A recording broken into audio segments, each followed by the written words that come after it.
বিশেষ অতিথি আমাদের উপজেলা কমান্ডারের আহ্বায়ক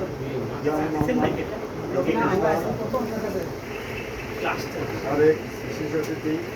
আমাদের সাবেক বিশেষ অতিথি আমাদের বর্তমান উপজেলা কমান্ডের সদস্য মোহাম্মদ আব্দুল করিম, বিশেষ অতিথি আমাদের স্থানীয় নায়ক সাহেব আদিস সাহেব আজিজ সাহেব উপস্থিত আমার রণাঙ্গনের সাথী সাংবাদিক এবং সাথে আমার রণাঙ্গনের সাথী সহধর্মী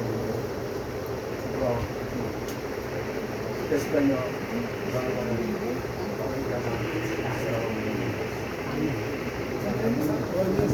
যাই হোক, আমি অত্যন্ত আনন্দিত যে এই গরমের মধ্যে আপনারা এতটুকু সময় দিয়েছেন, এর জন্য প্রত্যেককে আমি ধন্যবাদ জানাই। প্রথমে আমি জানাই আমাদের ৩০ লক্ষ শহীদ বিনিময় যে সমস্ত আত্মহত্যা দিয়েছেন তাদেরকে এখানে আমাদের উদ্দেশ্যটা পরিস্থিতি সভা, যেহেতু আমাদের আসাম জেলার মধ্যে চার ভাগের এক ভাগ সর্ববৃহৎ উদ্যোক্তা আমরা এবং যারা জন্য একটা অফিস আমাদের, সেই কারণে স্যারকে আহ্বান করছিলাম যে আমাদের